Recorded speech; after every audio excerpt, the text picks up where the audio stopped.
এই বৃষ্টির সিজনে ব্যাঙের মাংস পাওয়া যায়, তা খেতে বেশ মজা। সাথে আছে এই যে এক ধরনের ফল যার নাম ডগ ফ্রুট।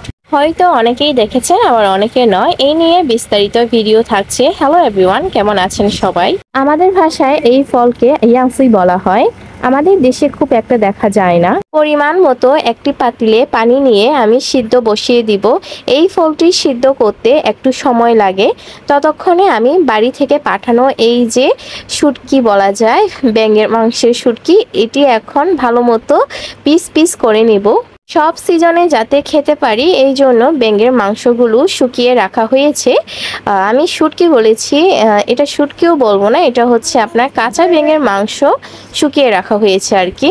তো এটা ভালো মতো ক্লিন করে নিচ্ছে আমার বান্ধবী।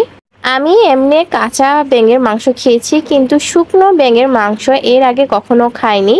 এই ব্যাঙের মাংস রান্না করার জন্য আমার কাছে যা যা মশলা ছিল আমি সবকিছু একসাথে নিয়ে বেটে নিয়েছি। বেটে রাখা মরিচগুলো একসাথে দিয়ে সময় নিয়ে কষিয়ে নিব।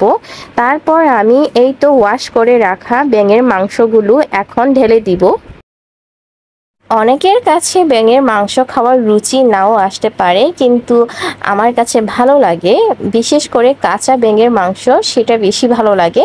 আর আমি ছোটকাল থেকে খেয়ে আসছি, তাই আমার কাছে ভালোই লাগে। আজকে আমি একসাথে দুটি রান্না করছি, তাই দুটি ভিডিওই একসাথে দিয়ে দিলাম।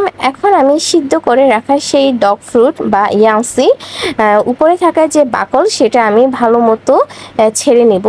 প্রথমবার যদি আপনি এই ফল খান তাহলে অবশ্যই আপনার ভালো লাগবে না। প্রথমবার কেন, আপনি 2-3 বার খেলেও আপনার ভালো লাগবে না। তার কারণটা হচ্ছে গন্ধ। এখানে তীব্র একটা গন্ধ আছে, যেটা আপনারা সহ্য নাও করতে পারেন। পরে 2-3 বার খাওয়ার পর ওটা অভ্যাস হয়ে যায়, পরে আমার ভালো লেগে যায়। সো এখন ওই ফলের সাথে খাওয়ার জন্য আমি আলাদাভাবে মরিচের পেস্ট তৈরি করব। এই মরিচ রান্না করতে পেঁয়াজ একটু বেশি লাগবে। তারপর আমি এই তো সিঁদুর বা নাপ্পি এটা দিয়ে দিয়েছি। আমাদের দেশে এই ফলের উৎপাদন খুবই কম আর চাহিদাও কম, শুধুমাত্র রাখাইন সম্প্রদায়ের মানুষরা খেয়ে থাকেন। তারপর এই ফলের দামও খুব বেশি। এক একটা ফল আপনার 5 টাকা করে, 100 পিস নিতে গেলে অনেক সময় 700-800 টাকা করে পড়ে। এখন আমি মরিচের পেস্ট দিয়ে দিয়েছি, এখন ভালো মতো কষিয়ে নিচ্ছি। আপনি মরিচ যত বেশি সময় ধরে কষাবেন ততই মজা।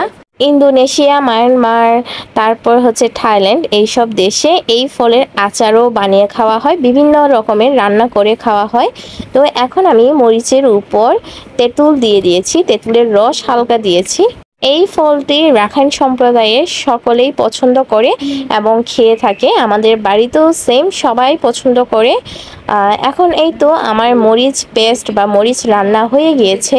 এখন এটা মরিচের সাথে মিক্স করে খেতে হবে। এই ফলটি এমনিও আপনি খেতে পারবেন বা ভাতের সাথেও খেতে পারবেন। অপরদিকে আমার এই তো ব্যাঙের মাংস রান্না হয়ে গিয়েছে। আমার বান্ধবী সে কিন্তু ফার্স্টবার ট্রাই করছে।